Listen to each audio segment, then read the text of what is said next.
Welcome to the Lighthouse Conversations, a podcast where we feature entrepreneurs and tastemakers from the world of arts and culture, tech, and of course food. I'm Hashim Montasir, co-founder of the Lighthouse.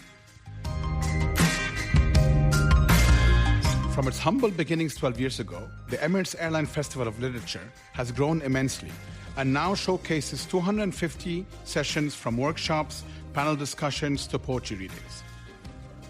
This year, the festival will feature nearly 200 authors and speakers and will be held from the 4th to the 9th of February. We sat down with its founder, Isobel Abulhoul, who is also the CEO of the LitFest Foundation, to talk about her drive to spread her infectious love of literature and her journey from Cambridge to Dubai. Now, Isobel arrived in Dubai over 50 years ago. She grew up in Cambridge in the UK, reading the English classics and other gems from the Western canon. In fact, she read anything she could get her hands on. My mother said I could read at 3. Whether I could, I can't remember. But I do remember the journeys I took through amazing books that helped me understand the world around me from quite a young age. So, for example, Heidi, the classic Heidi, she was an orphan on a Swiss mountain, went to live with her grandfather. There was a goat herd, they kept goats. I knew what it felt like to live in that little hut on the Swiss Alp. I knew what it was like to come clambering down with goats and everything else. So we had a very sort of wonderful childhood surrounded by people from all over the world and everything else. I met my future husband, who's from Dubai, from the Emirates, when he was studying in Cambridge. And then the rest is history. You know, I followed my heart. I've never regretted it. And we have 5 wonderful children. I have 6 grandsons now. So Dubai and the UAE is a place where dreams can come true, as I'm sure all of us who've travelled from near and far appreciate. When you met your husband and decided to move here, was there any hesitation? I mean, someone you grew up in Cambridge, presumably didn't know Dubai or the Emirates much? Oh, hardly anyone knew Dubai. That was right. The case. No one had heard of Dubai in those days. The Emirates had not yet been born. But one of my mother's dear friends, he had actually travelled to Dubai from India and landed on Dubai Creek in a seaplane in 1936. So he gave me a copy that he had signed by the author. It was Wilfred Thesiger's book, Arabian Sands. And he said, you know, it's an amazing place. You will really enjoy the experience of being there. Climbing out of a plane directly onto sand, which is where the landing zones were in 1968, Isobel fell in love with the city and its people. But she felt there was something missing in the city she was now calling home. There was not a bookshop that I recognised as such. And I felt, particularly for children, what a shame it was that there were no bookshops of the kind that I'd grown up with and the access to children's books. Because if you want someone to be a reader, the best time to start is when they're babies, and to help them fall in love with books. And the best people to do it are parents.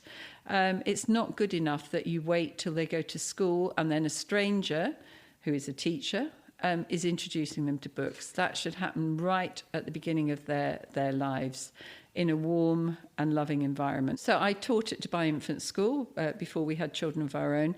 And then we were involved in co-founding the Ittihad Private School, which is still going strong, which was a school that was aimed to provide a bilingual education in both Arabic and English of best practices at that time. And that was in 1974-75.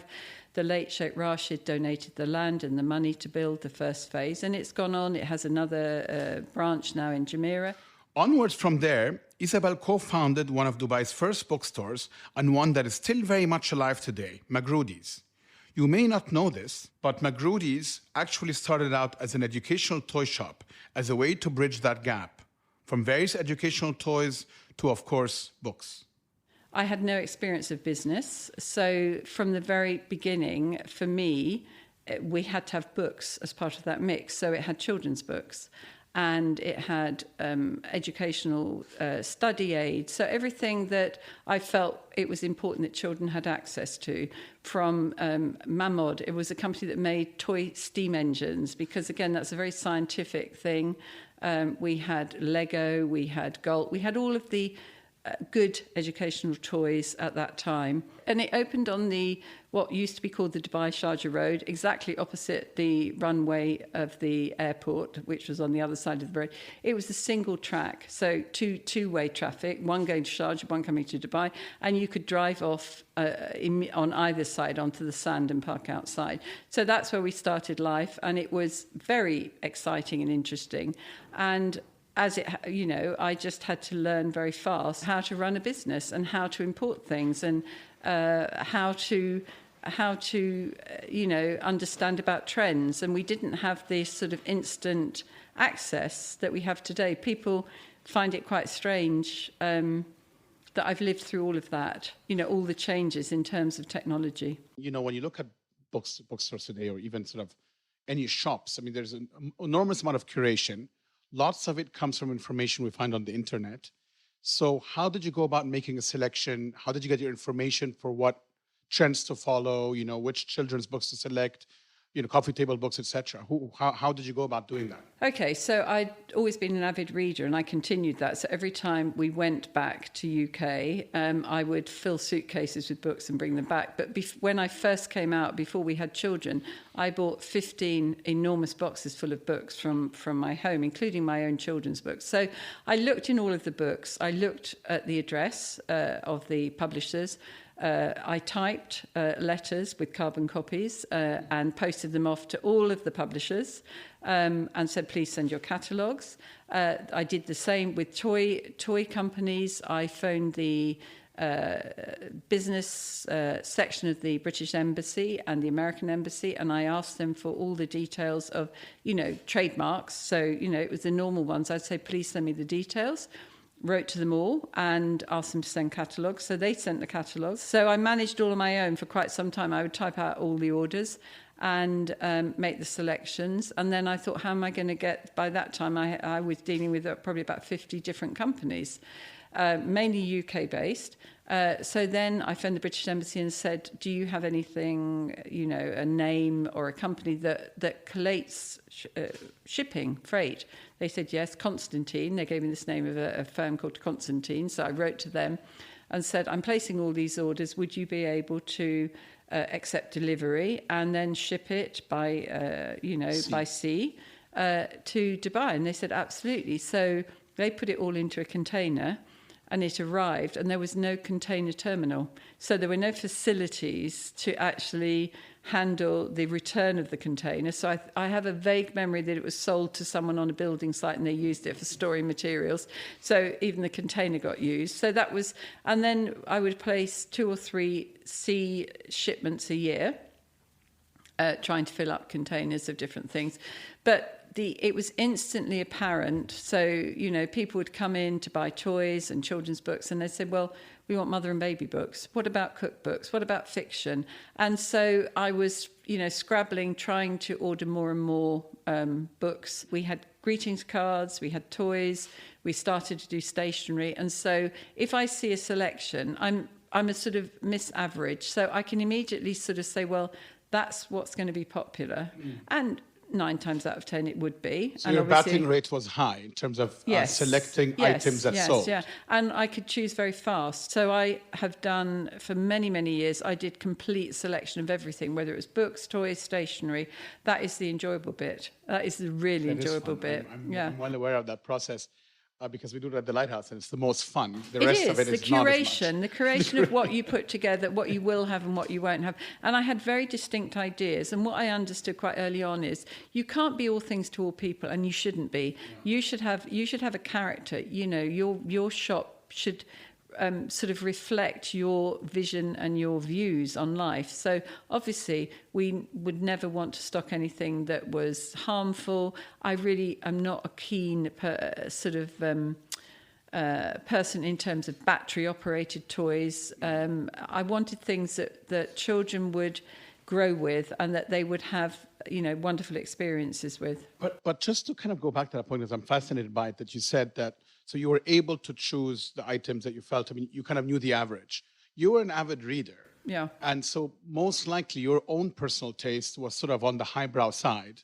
You're coming into a city where, the experts are new, if any, not many. Yeah. You don't know the local population. So your taste doesn't necessarily match with the taste of your potential audience that's going to buy the books. What I like. No, you're right. So how did you manage that? Because you've got to slightly separate the two. So my favourite genre is literary fiction.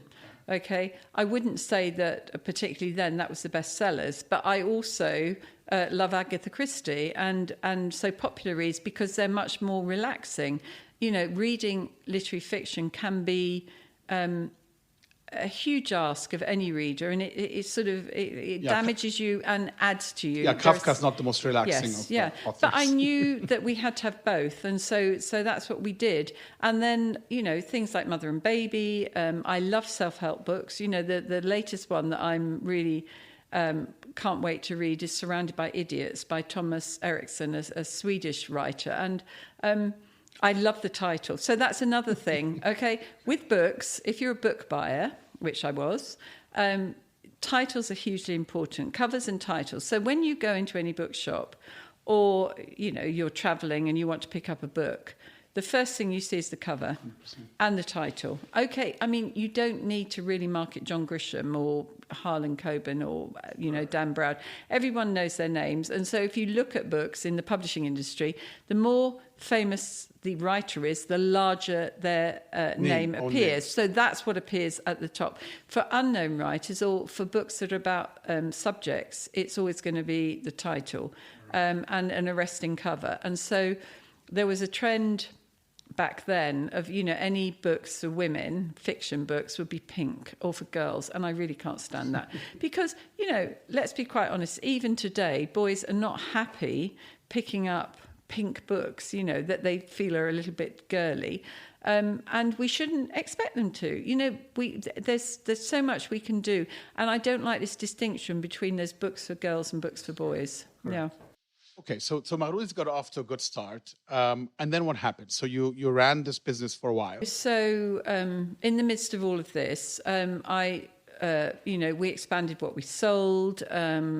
We sort of would very much listen to customer feedback because they are the most knowledgeable. You know, customers know more than you will ever know. And you do have to be prepared to be there and listen to that.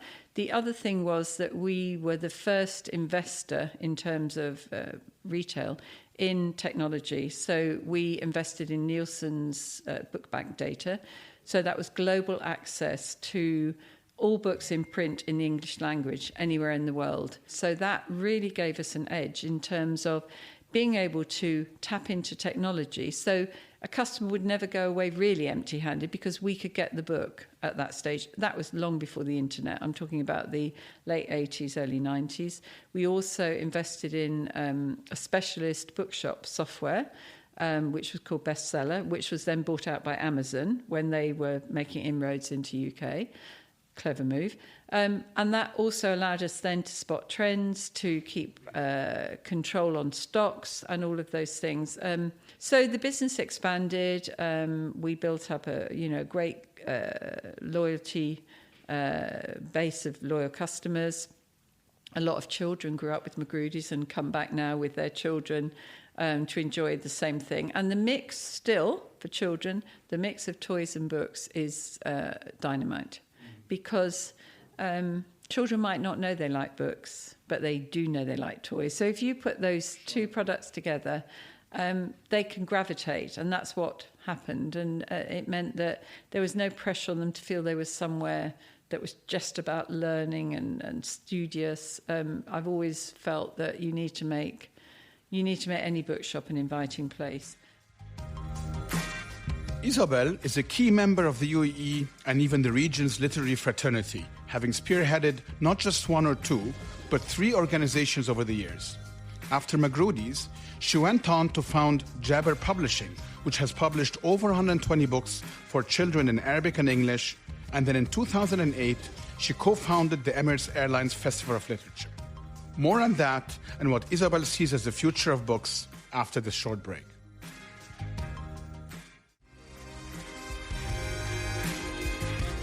Hello, this is Hashim Montasser, and if you know me, you already know that I'm a big fan of reading in all its forms and often gift my friends books. It should be no surprise that we feature many books at the Lighthouse covering the world of art, design, and food. Recent additions to our collections include the acclaimed cookbook Palestine on a Plate by Jodi Kalla and How to Spot a Hipster by Christopher Sassar. So definitely stop by on your next visit to D3 and pick up your favorite gifting item from the Lighthouse in Building 6.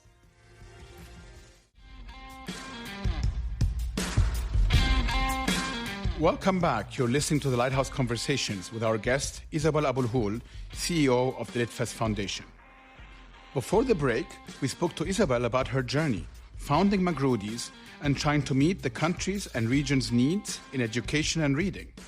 In 2008, she helped set up the Emirates Airlines Festival of Literature, which has become a key stop in the region's literary scene, with over 150 writers, authors, and speakers. Every year we say we're going to have less next year, but it just doesn't happen. More and more people from around the world get in touch with us and say, we need to come, we want to come. It's an 18-month process, so we're already working quite deeply on 2021. We need that time to think about which writers fit together, what the theme's going to be. So the programming is very complex. And the theme for this year is tomorrow. So tell us a little bit more about that. Okay, so tomorrow, if you think about Scheherazade, Arabian Nights, she had to tell a story every night for her tomorrow to come. So that was one of the thoughts about it. But it's also that we never get to tomorrow. We all think about tomorrow. You know, I'm thinking about what am I going to do tomorrow, but I'm never going to get to tomorrow because it will be today by the time I've got there. So the whole concept of yesterday, today, and tomorrow is a fascinating one.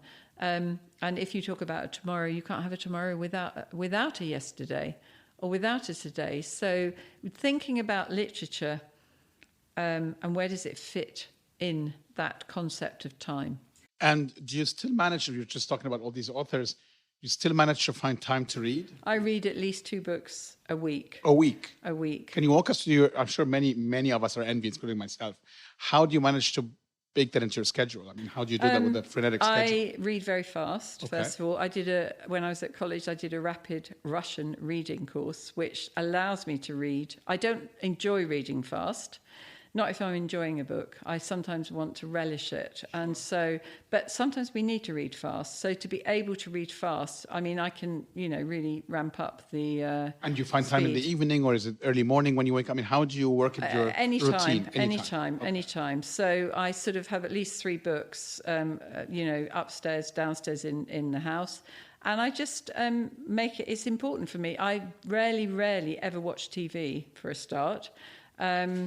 I read, as I said to you, I read the Times in a digital format daily, cover to cover, and I find fascinating articles that then actually lead me to look up those books, so surrounded by idiots. I love that. I can't wait.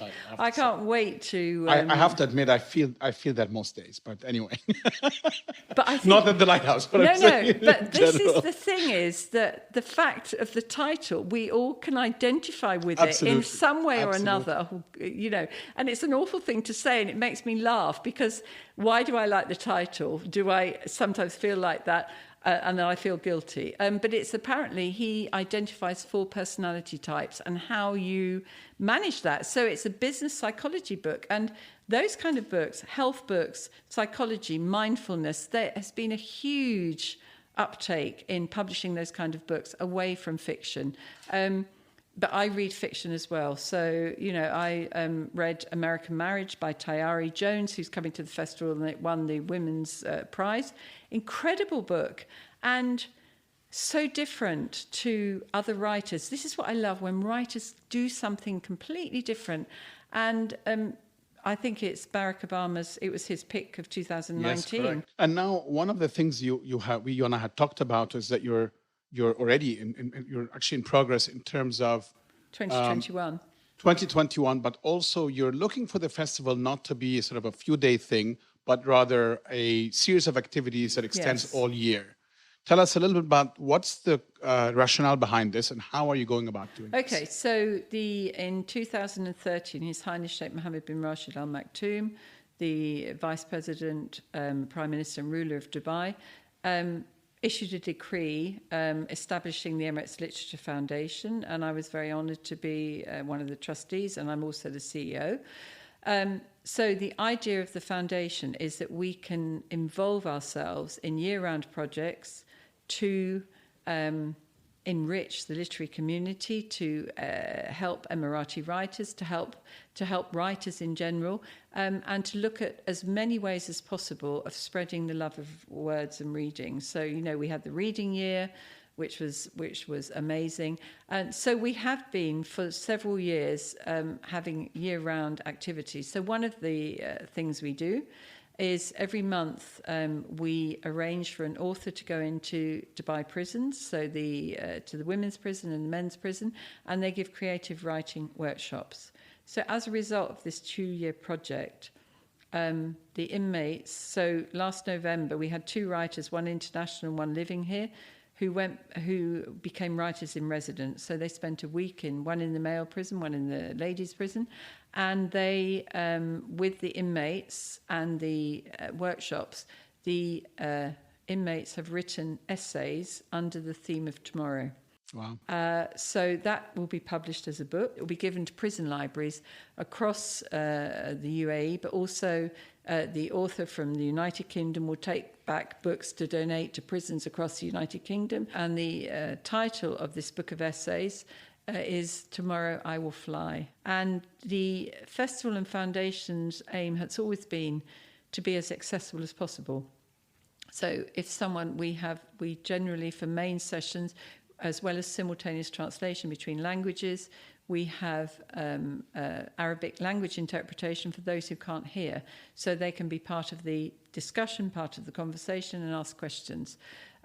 We also have increased the number of free sessions we have, so that finance is not going to stop people coming. And then the year-round events, we are doing more open house events at our offices in Shindiga.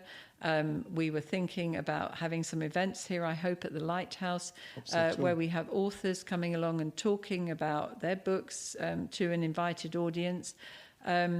We are holding, as part of the festival, it's a foundation event, but we have a literary festival directors conference going on during the festival, and we've got 31 literary festival directors from around the world coming to Dubai to discuss common challenges, and also for them to get to know some of our wonderful Emirati writers and writers resident here, so they can invite them and we can export them. So for the other countries which may not have their own Isobels here in the Middle East, what can they do? I mean, do you think this is something the government has to work on, or something that has to happen organically from personal initiatives or combination? All the festivals that I've ever come across, literary festivals, are generally started by someone who has a passion. And I think that seems to me to be the best model. I don't think you can have a sort of we'll build this, and I do think independence is really important. And there are festivals that are, if you look at literary festivals, there's food literary festivals, so they've got food writers, poetry festivals, children's festivals, crime writers festivals, history festivals, all based on writers. And I think this is a fantastic, so there are offshoots of so many different kind of things. And we just need to grab the opportunities and get more people excited about writers and books, and maybe writing their own stories as well. That's been a huge growth at the festival year on year. One of the surprisingly refreshing things Isobel mentioned is how she loves technology and learned early on to adapt to it. This is different than many book traditionalists who often have mixed feelings about the impact of technology and companies like Amazon on book retailing. I think, first of all, you have to accept it. You have to accept that technology is here to stay. It's not going away. We all are sort of glued to our mobile phones and sort of getting updates all the time and so on and so forth. I read my daily subscription of the Time on my phone generally, or iPad. It's a subscription-based thing. And it's updated through the day. It's amazing. So I don't want to go back to a physical newspaper. I do when I'm in the United Kingdom. I love to go out and buy the Sunday papers and, the magazines. And it's because I can remember doing that. It's a ritual. But apart from that, I tend to access all my news in writing.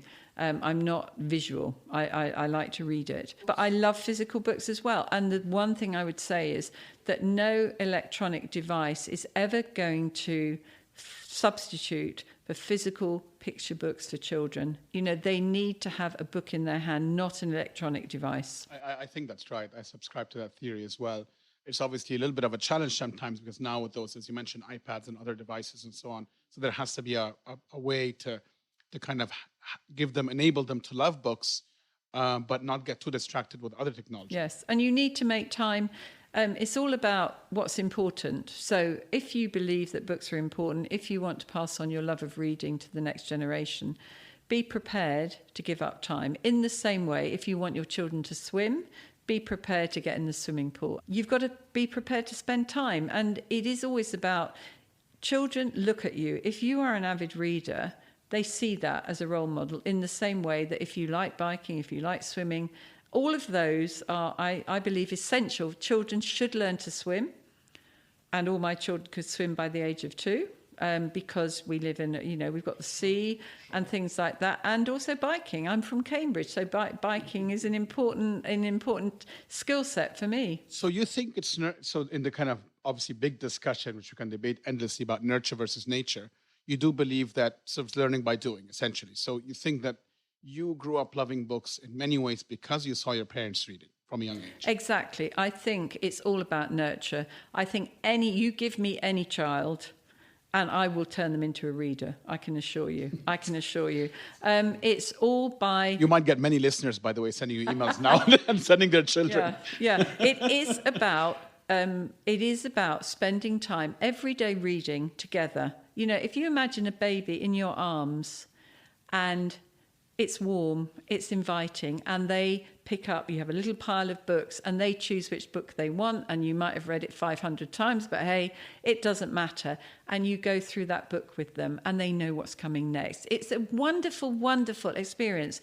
And most of my grandchildren, they will bring me 6 or 7 books at a time, and they will jump up and they want me to read them again and again and again.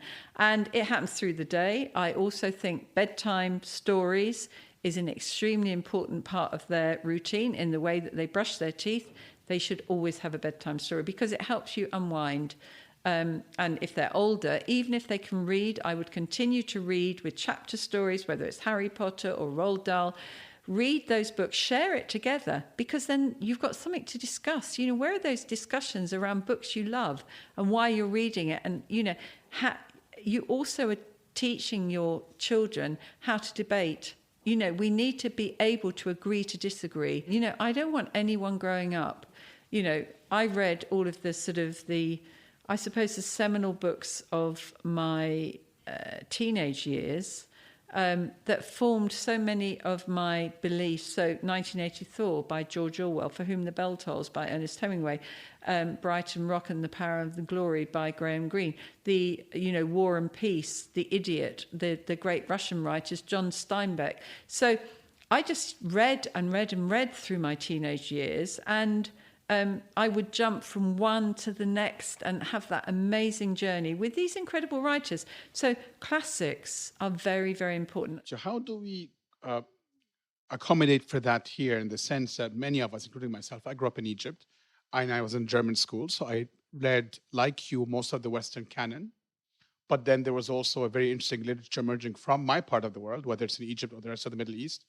Much of it is in Arabic. Some of it is translated. We have a lot of children now, including children of Arab parents, that don't read in Arabic or find it more difficult. So they are missing out on the Naguib Mahfouzs of the world. Yes. The Western canon is obviously a little bit more accessible. But in our part of the world, like many other parts of the world, it should be mixed. You should be subjected to many different ways of thinking, reading, listening, and languages. How do you accommodate for that? Right. So we talk about mother tongue. Yes, as well. I believe that for children, it's important that they are read to in their mother tongue. And so that means if they're Arabic-speaking children, they need to be read to with Arabic stories. And there are more and more good children's books for children in Arabic. It's a very fast-growing sector. a lot of children go to private schools, and the private schools, the majority of them, their curricula will be more towards English language. So if everything's taught in English language, apart from Arabic and Islamic studies, the balance of what they're doing in their daily, 7 hours at school is going to be in another language. That's difficult. 100%. And remember also, Arabic and Islamic studies, they're learning the language. Maybe they're learning the Quran, but the literature, for example, is not taught in many of the schools. No, it isn't. So they do not get to know about those authors who are also wonderful, have been all throughout the Middle East. Yeah, that for me is a big challenge. It's a big challenge that I think is, many parents across the Arab world are facing, that children choose Correct. to read in English. Correct. Because they find it easier. It's more accessible. They find what they want, and many of the children's books, successful children's books, will go on to be films, so they can share it in another medium. And again, that's quite a nice. I'm a great believer in crossover, that you can enjoy the same story in different medium. The fastest growing category in publishing at the moment is audiobooks. And if we could get more audiobooks into Arabic, that would be helpful, because it's much more relaxing to listen to a book than it is to read a book if you are not, immersed in the Arabic language in terms of the grammar and literature. Within the English language, you can do anything. There are no rules that can't be broken by writers for children or adults or anything. Arabic, I think, it's slightly constrained by the structure of the language and the way that we say one thing, but you will write another. We have formal Fusha Arabic, and then we have dialect. So the Egyptian dialect is different to here.